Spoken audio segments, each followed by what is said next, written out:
Best moral stories. వెంకటాపురంలో వెంకన్న లక్ష్మి దంపతులకు కమల విమల అనే 2 కుమార్తెలున్నారు. కమల విమలకు డబ్బు మీద వ్యామోహం ఎక్కువ. ఎలాగైనా ఉన్నత కుటుంబానికి కోడళ్లుగా వెళ్లాలని ఆశపడుతూ ఉంటారు. వెంకన్న లక్ష్మీలకు కూడా డబ్బు మీద ఆశ ఎక్కువ. తమ బుద్ధులే తమ పిల్లలకొచ్చాయని ఆనందపడిపోతూ ఉంటారు. వీరిది మధ్యతరగతి కుటుంబం. కానీ వీళ్ల జీవితం ఎప్పుడూ గాల్లో మేడల వలె ఉంటుంది. వారు ఊహించుకునేదొకటి, అక్కడ జరిగేది మరొకటి. అలా ఆశ నిరాశల మధ్య వీరి జీవనం సాగుతూ ఉంటుంది. వెంకన్న ఒక చిరు వ్యాపారి. సంతలో బొమ్మలమ్ముతూ ఉంటాడు. కమల విమల కూడా తండ్రితో పాటే సంతలో వ్యాపారం చేస్తూ ఉంటారు. ఒకరోజు వ్యాపారం ముగించుకుని ఇంటికి వెళ్తూ ఉండగా సంతలో కొత్తగా కాయ్ రాజా కాయ్ అనే ఆటను ఒక వ్యక్తి నిర్వహిస్తూ ఉంటాడు. తండ్రి ఇంటికి వెళ్ళిపోయిన సంగతి తెలుసుకుని కమలా విమల అక్కడ ఆట ఆడేందుకు వెళ్తారు. రండి బాబూ రండి, కాయ్ రాజా కాయ్, 1కి 3, 2కి 6, రండి బాబూ రండి, కాయ్ రాజా కాయ్ అని అరుస్తూ వచ్చేపోయేవారిని ఆట ఆడేందుకు పిలుస్తూ ఉంటాడు కృష్ణ. అక్కడకు కమలా విమల వెళ్తారు. ఇదిగో అబ్బాయి, 1కి 3 అంటే ఎంత ఇస్తావు? 1కి 3 అంటే నువ్వు ₹1 ఆటలో పెట్టి గెలిస్తే 1కి ₹3 ఎదురిస్తాను.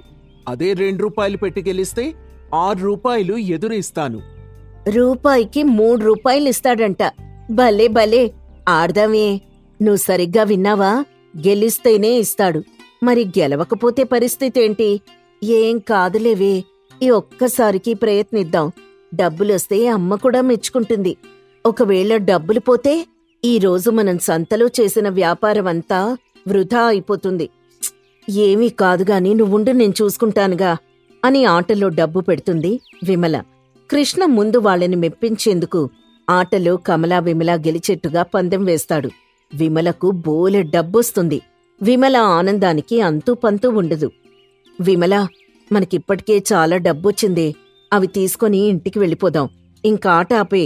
భలే దానివే అక్క, నువ్వు డబ్బులొస్తుంటే ఆపేయమంటావేంటి? ఇంకా ఆడదాం, మనకింకా డబ్బులొస్తాయి. నాకెందుకో భయం వేస్తుంది. మనం ఇక వెళ్ళిపోదామే. లక్ష్మీదేవి వస్తూ ఉంటే వెళ్ళిపోదామంటావేంటే పిచ్చిదానా? ఇంకాసేపుందాం. ఏం కాదులే, అంతా నేను చూసుకుంటా, నువ్వు నిశ్శబ్దంగా ఉండు. వీళ్ల మాటలు విన్న కృష్ణ ఇక సమయం వృధా చేయకూడదని ఆట తనకనుకూలంగా మార్చుకుంటాడు. విమల ఎన్నిసార్లు ప్రయత్నించినా ఓడిపోతూనే ఉంటుంది. తనకు సహనం నశించి తన దగ్గరున్న డబ్బు మొత్తాన్ని ఒకేసారి కాస్తుంది. వచ్చిన డబ్బులు, వారి దగ్గర ఉన్న డబ్బులతో సహా మొత్తం ఆటలో ఓడిపోతారు. ఏంటమ్మాయిలు, ఇంకా ఆట ఆడదామా? డబ్బులున్నాయా? అంతా మోసం. నువ్వు మోసం చేసి మా దగ్గరున్న డబ్బులు మొత్తం కాజేశావు. మరి డబ్బులు మొత్తం నీకొచ్చినప్పుడు మోసమని తెలీదా? ఇప్పుడు నాకొస్తే మోసమని అంటున్నావు. నా డబ్బులు మొత్తం కాజేసి మళ్ళీ నాకే నీతులు చెప్తున్నావా? అతనితో మన గొడవలెందుకే, మనమే కావాలని ఆట ఆడాం. నేనిందాకే చెప్పాను, డబ్బులొచ్చినప్పుడు వెళ్ళిపోదామని. నువ్వే వినకుండా అత్యాశకు పోయి ఉన్నదంతా పోగొట్టావు. పద, ఇంటికి వెళ్దాం. ఇంటి దగ్గర అమ్మా నాన్నలు డబ్బులేవని అడిగితే ఏం చెప్తామే? ఏముంది, నిజమే చెప్దాం. డబ్బులొస్తాయని ఆట ఆడాం, కాని డబ్బులొచ్చినట్టే వచ్చి మొత్తం పోయాయని. అమ్మ తిడుతుందేవోనే. విజయం ప్రతిసారి మన వెంటే ఉండదక్కా. అప్పుడప్పుడు అపజయాలు కూడా తప్పవు. విజయం వచ్చినప్పుడు పొంగిపోయి, ఓడిపోయినప్పుడు కృంగిపోవడం సరికాదు. మళ్లీ మనల్ని వెతుక్కుంటూ విజయం తనంతట తనే వస్తుంది. నీతి కబుర్లు నాకు చెప్పమాకు. అసలే కోపంగా ఉంది. ఉన్నదంతా పోగొట్టి ఇప్పుడు నాకు నీతులు చెప్తున్నావా? పద, ఇంటికెళ్ళాక నీకు అమ్మా నాన్నలతో ఉంది. నాకేం భయం లేదు. అమ్మా నాన్నలకేం చెప్పాలో నాకు బాగా తెలుసు అని మాట్లాడుకుంటూ ఇద్దరూ ఇంటికొస్తారు. కమలా విమల లోపలికొచ్చి వెంకన్న లక్ష్మీల దగ్గరకు వెళ్తారు. ఏంటమ్మా, నేనెప్పుడో వచ్చేశాను, మీరిప్పటిదాకా రాలేదేంటి? ఎందుకు ఆలస్యమైంది? నాన్నా, నేనీ రోజు ₹1తో ₹100 సంపాదించాను. అలా అనేసరికి లక్ష్మికి వెంకన్నకు ఆశ పెరిగి లక్ష్మిలా అంటుంది. అవునా? నిజమా? ఏవే ఆ ₹100 నాకు చూపించు. నిజమా తల్లి? నాకు ముందే తెలిసే నువ్వు మా ఇంటి మహాలక్ష్మివే. అందుకే నువ్వేం చేసినా మనకు మంచే జరుగుతుంది. అమ్మా నాన్న, తొందరపడకండి. అది చెప్పేది మొత్తం పూర్తిగా వినండి. ఆ తర్వాత లక్ష్మీదేవి ఎవరో తెలుస్తుంది. అదేంటి అది అలా అంటుంది? ఇంకా చెప్పాల్సిందేమైనా ఉందా తల్లి? అవునన్నా, నేనీరోజు సంతలో కాయిరాజా కాయి ఆట ఆడాను. ₹1 100 గెలిచాను. కానీ కానీ కానీ అని సాగతీమాకే. అసలే నాకు కంగారుగా ఉంది. ₹100 ఎలా ఖర్చు పెట్టాలో నాకు అర్థం కావడం లేదు. ఎక్కడ దాయాలో తెలియడం లేదు. తొందరగా చెప్పి ఆ డబ్బు నాకివ్వు. ఆ ఇస్తా. నేను చెప్పేది ముందు పూర్తిగా వినండి, తర్వాత ఇస్తాను. ఆ చెప్పేదేదో తొందరగా చెప్పు తల్లి. విజయం ప్రతిసారి మన వెంటే ఉండదు నాన్నా. అప్పుడప్పుడు అపజయాలు కూడా తప్పవు. విజయం వచ్చినప్పుడు పొంగిపోయి, ఓడిపోయినప్పుడు కృంగిపోవడం సరికాదు. మళ్ళీ మనల్ని వెతుక్కుంటూ విజయం తనంతటానే వస్తుంది. ఇప్పుడా గెలుపు ఓటముల సంగతి ఎందుకమ్మా? నువ్వు తెచ్చిన ₹100 చూపించు. ఒక్కసారి చూసి తరిస్తానే. నేను చెప్పేది మీరు పూర్తిగా అర్థం చేసుకోవడం లేదమ్మా. నువ్వు సరిగ్గా చెప్పడం లేదు గాని, అమ్మా నాన్నా, ఇది అక్కడ ఆటాడి ₹1 100 సంపాదించిన మాట నిజమే. కాని అత్యాశకు పోయి మళ్లీ ఆడింది. ఉన్నదంతా పోగొట్టుకుంది. ఆ మాటకి వెంకన్న, లక్ష్మి నీరుగారిపోతారు. ఒక్కసారిగా కుప్పకూలిపోయి ఓ మూల కూర్చుంటారు. కాసేపెవ్వరితో మాట్లాడకుండా అలా ఉండిపోతారు. కొద్దిసేపటి తర్వాత వెంకన్న నీరసంగా ఇలా అంటాడు. నువ్వు ₹100 తెచ్చావనేసరికి ఎంతో సంబరపడిపోయానమ్మా. సంతోషంలో ఆకాశపు అంచుల దాకా వెళ్ళిపోయాను. డబ్బులు లేవనేసరికి పాతాళంలోకి పడిపోయాను. లక్ష్మి ఓ మూలన కూర్చొని ₹100 ₹100 అని కలవరిస్తూ ఉండిపోయింది. కమల ఇద్దర్నీ తట్టిలేపి ఓ దగ్గర కూర్చోపెట్టి అసలు విషయం చెప్పింది. అమ్మా, సంతలో నుంచి వస్తూ ఉంటే ఒకడు కాయిరాజా కాయి ఆట పెట్టాడు. సరదాగా ₹1 ఆడాం. ఒకటికి ₹3 వచ్చాయి. మళ్ళీ ఆడాం, మళ్ళీ వచ్చాయి. అలా ఆడుతూనే ఉన్నాం. ₹100 వరకు వచ్చాయి. తర్వాత తెలిసిందమ్మా, అవి మా తెలివి వల్ల రాలేదు. ఆట ఆడించేవాడు మాకు వచ్చేలా చేశాడు అని. మేమింక తిరిగొచ్చేద్దాం అనుకున్నాం. కాని ఇదిగో ఇదే ఈ విమలే ఇంకా ఆడదామని ఆడింది. అతగాడికి అనుమానం వచ్చి ఆట మొత్తం తనే గెలిచేలా ఆడాడు. వచ్చినవి మొత్తం ఊడ్చుకుపోయాయి. ఇదిగో ఇంటికిలా బిక్కమొహం వేసుకునొచ్చాం. ఇదమ్మా జరిగింది. ₹100 వచ్చినప్పుడు ఇంటికి తిరిగి రాకుండా మళ్ళీ ఎందుకు ఆడారు? మన కుటుంబానికున్న పెద్ద గండమేంటో తెలుసుగా, అత్యాశ. దానివల్లే వచ్చినవి మొత్తం పోయాయి. సరేలే, మనది కానప్పుడు ఆశపట్టం కూడా తప్పే. చిరాకులో ఉన్నా నాకు నీతులు చెప్పొద్దు. ఇందాక ఇది కూడా అలాగే డబ్బులు మొత్తం పోగొట్టి నాకు నీతులు చెప్పిందమ్మా అంది కమల. వెంకన్న విమల వైపు చూస్తూ, ఇందాకట్నుంచి నిన్ను తల్లి అన్నాను. నువ్వు తల్లివి కాదే, పెద్ద గండు పిల్లివి అని అనేసరికి విమల అలిగి ఇంట్లోకి వెళ్ళిపోతుంది. కమల నవ్వుకుంటూ వెనకాల వెళ్తుంది. వెంకన్న, లక్ష్మి ఒకరి ముఖం ఒకరు చూసుకుంటూ జాలిపడతారు. ఆ రోజు రాత్రి అందరూ నిద్రపోతూ ఉండగా వెంకన్న పెరట్లోకొస్తాడు. అక్కడ చీకట్లో నేలమీద ఏదో మెరుస్తూ కనిపిస్తుంది. అదేంటా అని దగ్గరికి వెళ్లి చూస్తాడు. అరే, ఇది బంగారు నాణెం మన పెరట్లోకి ఎలా వచ్చింది అని చుట్టూ చూస్తాడు. మరొక చోట ఇలాగే మెరుస్తూ కనిపిస్తుంది. ఇది కూడా బంగారు నాణెమే అని అలా వెతుకుతూ ఒక మూల వరకు వెళ్తాడు. అక్కడ మరికొన్ని బంగారు నాణేలు కింద పడి కనిపిస్తాయి. అరే, మన పెరట్లో ఇన్ని బంగారు నాణేలున్నాయా? ఇన్నాళ్ళు నేను చూసుకోలేదే అని అక్కడున్న మట్టిని పక్కకి తొలగించి చూస్తాడు. తను తీసే కొద్దీ బంగారు నాణేలు బయటపడుతూ ఉంటాయి. నా పెరట్లోనే ఇంత బంగారం పెట్టుకొని ఇన్నాళ్ళు నేను బొమ్మలమ్ముకుంటూ బ్రతికానా? అయ్యో, 2 చేతులు సరిపోవడం లేదు బంగారం బయటికి తీయడానికి. లక్ష్మీ లక్ష్మీ లక్ష్మీ, తొందరగా రా అని గట్టిగా కేకలు వేస్తూ ఉంటాడు. ఇంతలో నిద్రపోతున్న లక్ష్మి, కమల, విమల ముగ్గురూ లేచి వెంకన్న దగ్గరికొస్తారు. వచ్చి వెంకన్నను చూసేసరికి ముగ్గురూ ఆశ్చర్యపోతారు. వెంకన్న కింద పడుకుని పక్కనున్న బొమ్మల్ని ముక్కలు ముక్కలుగా చింపుతూ బంగారం బంగారం అని అరుస్తూ ఉంటాడు. ఏమయ్యా లే ఏమయ్యా లే అని నిద్రపోతున్న వెంకన్నను తట్టి లేపుతుంది లక్ష్మి. వెంకన్న నిద్ర లేచి చుట్టూ చూసి, బంగారం, బంగారమే, ఎక్కడా బంగారం, ఎక్కడా అని అరుస్తూ ఉంటాడు. ఇంతలో విమల పక్కనున్న గిన్నెతో నీళ్లు తీసుకొచ్చి ముఖం మీద పోస్తుంది. నిద్ర మత్తు వదిలేసరికి వెంకన్నకి తను కలగన్న సంగతి గుర్తుకొస్తుంది. ఏంటయ్యా బంగారం బంగారం అని అరుస్తున్నావ్? నాకు కలలో మన పెరట్లో బంగారం దొరికిందే. నేను నా 2 చేతులతో మట్టిని తొలగించి బంగారు నాణేలను బయటికి తీస్తున్నాను. నేను తీసే కొద్దీ బంగారం బయటికొస్తూనే ఉంది. ఒక్కడ్నే తీయడం వీలు పడక మిమ్మల్ని పిలిచాను. మీరొచ్చి నన్ను నిద్ర లేపేశారు.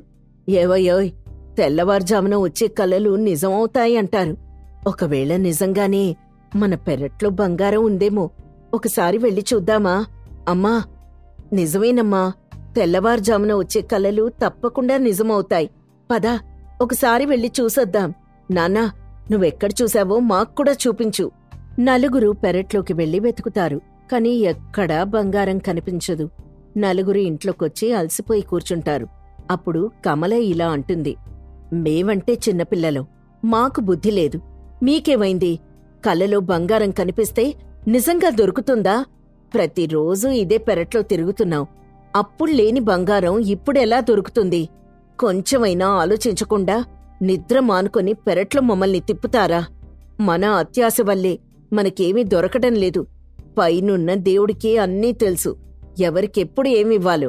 సరే సరే, నువ్వొకసారి ఆ దేవుడికి చెప్పవే, మనక్కొంచెం బంగారం ఇవ్వమని, కొంచెం త్వరగా ఇవ్వమని. ఆశ ఉండడం తప్పు కాదు, మరీ ఇంతలా అత్యాశ ఉండకూడదు.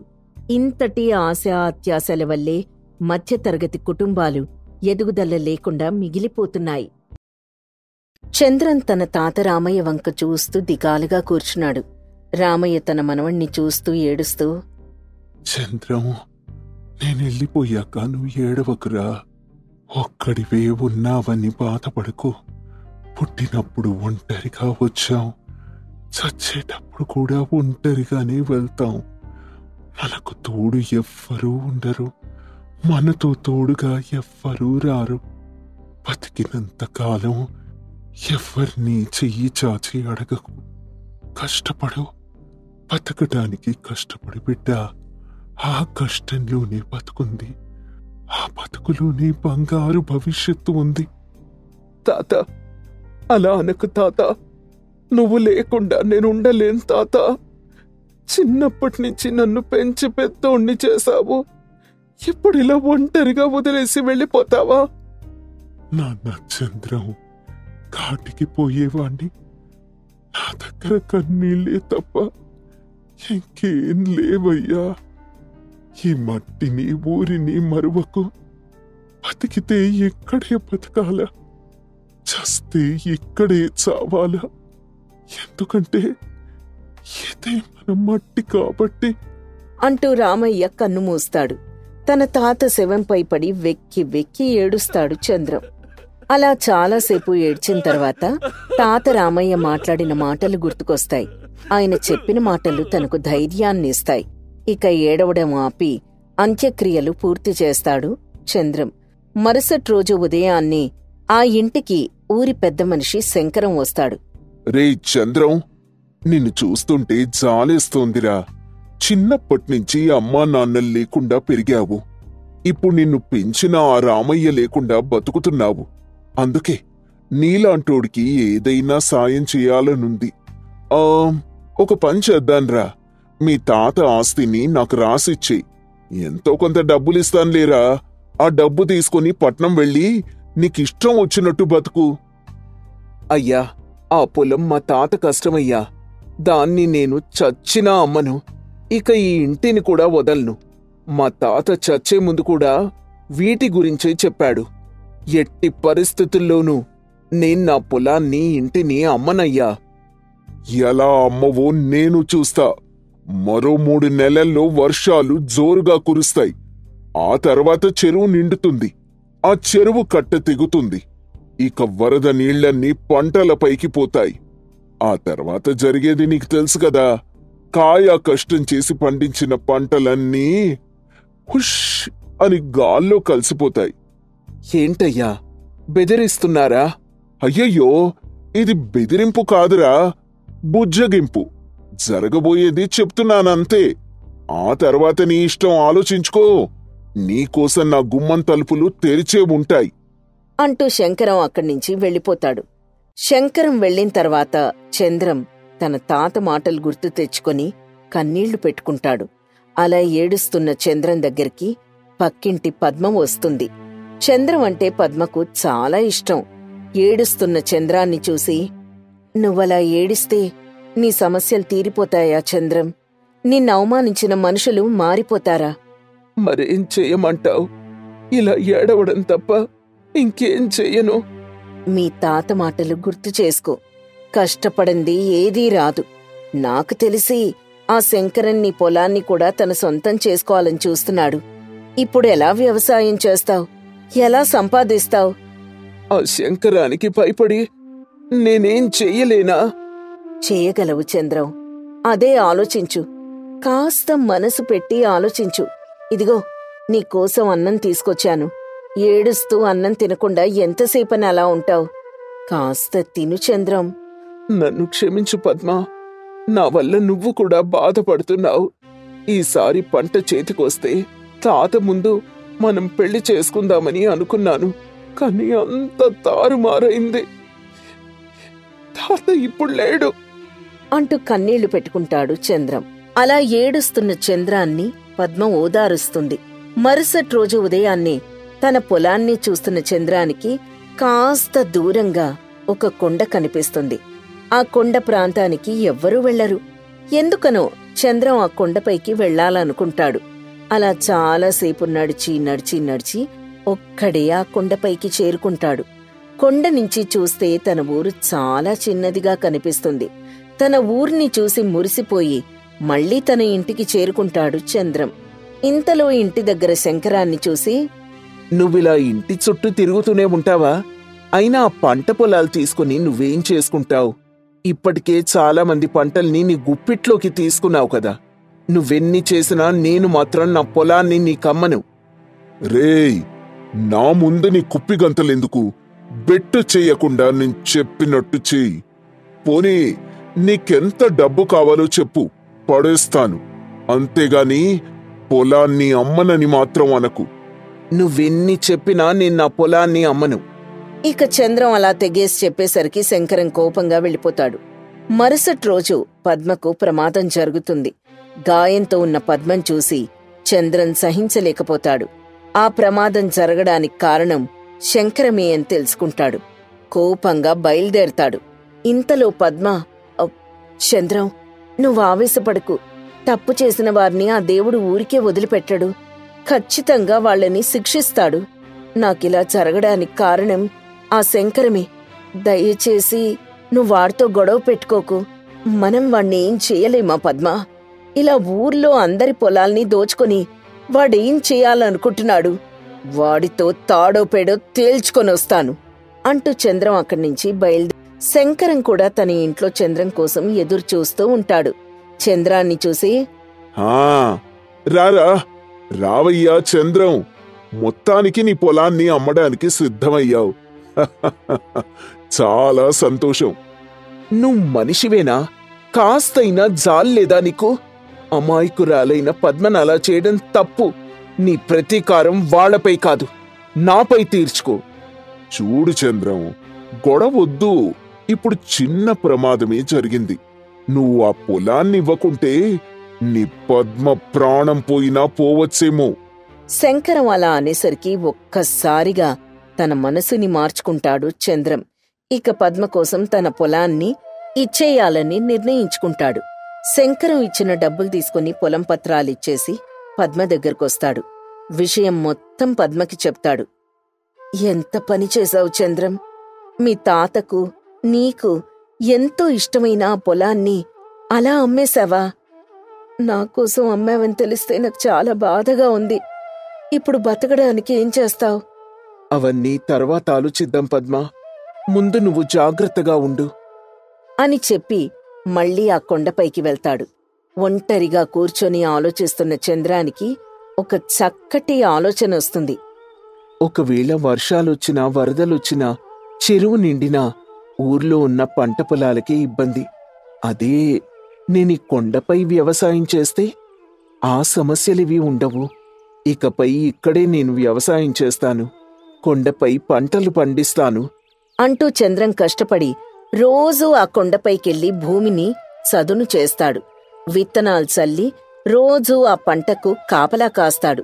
ఆ విషయాన్ని ఎవ్వరికీ చెప్పడు. ఆఖరికి పద్మక్కూడా చెప్పడు. అలా 4 నెలలు గడుస్తాయి. వర్షాలు పట్టం మొదలవుతుంది. వర్షానికి ఊర్లోని పంట పొలాలన్నీ నిండిపోతాయి. కొన్ని పంటలైతే వరద నీటిలో కొట్టుకుపోతాయి. శంకరానికి చాలా నష్టం వస్తుంది. చూసావా చంద్రం, ఆ శంకరానికి నష్టం వచ్చింది. కర్మ ఎవ్వర్నీ వదలదు. చేసిన తప్పుకి శిక్ష ఖచ్చితంగా వేస్తుంది. ఊర్లో అందరి పొలాలు తన సొంతం చేసుకున్నాడు వెధవ. ఇప్పుడు అవన్నీ వరదల్లో కొట్టుకుపోవడంతో నెత్తిమీద గుడ్డేసుకొని కూర్చున్నాడు చూడు. వాడు తవ్వుకున్న గోతిలో వాడే పడ్డాడు పద్మా. సరేలే, నాకు కాస్త పనుంది, నేనిప్పుడే వస్తానుండు. చంద్రం ఆగో, నేను నిన్ను ప్రతిరోజు గమనిస్తూనే ఉన్నాను. రోజూ ఈ సమయానికి వెళ్తావు, మళ్ళీ పొద్దున్నొస్తావు. ఇంతకీ ఎక్కడికెళ్తున్నావు, ఏం చేస్తున్నావు? నాకు చెప్పకుండా ఏదైనా తప్పు చేస్తున్నావా చంద్రం? అరేరే, అదేం కాదు పద్మా. అయినా నేనెందుకు తప్పు చేస్తాను చెప్పు? మరెందుకు రోజు ఎక్కడికో వెళ్తున్నావు? నాకు చెప్పకూడని విషయమా అది? ఏం చేస్తున్నావు చంద్రం? నిజం చెప్పు. చెప్పు చంద్రం, నిజం చెప్పు. నువ్వేం తప్పు చెయ్యట్లేదు కదా? పద్మ కన్నీళ్లు పెట్టుకుని అడగడంతో చంద్రన్ నిజం చెప్తాడు. తనతో పాటు పద్మను కూడా కొండపైకి తీసుకెళ్తాడు. అక్కడికి వెళ్లి చూస్తే పచ్చని పంట. పద్మ చాలా ఆశ్చర్యపోతుంది. ఏంటి, ఇదంతా నువ్వు చేశావా? ఒక్కడివే ఎంత కష్టపడ్డావు చంద్రం. కొండపైన పంటలు పండించాలనే ఆలోచన అసలు నీకెలా వచ్చింది? కొండపైన వర్షపు నీరు నిల్వ ఉండదు పద్మా. వరదలు వచ్చినా నష్టం ఉండదు. పైగా కాపలా కాయాల్సిన పని కూడా ఉండదు. ఇప్పుడు చూడు, మన పంట కోతకు కూడా వచ్చేసింది. చంద్రం అలా చెప్పడం చూసి పద్మ ఆశ్చర్యపోతుంది. మరుసటి రోజు ఆ ఊరికి పంట నష్టం అంచనా వేయడానికి కలెక్టర్ వస్తాడు. శంకరం ఆ కలెక్టర్ ముందు భోరున ఏడుస్తాడు. అయ్యా అయ్యా, కాపాడండయ్యా, మొత్తం మునిగిపోయిందయ్యా. ఈ నష్టాన్ని భరించలేకపోతున్నాను. మీరే సాయం చేసి ఆదుకోవాలయ్యా.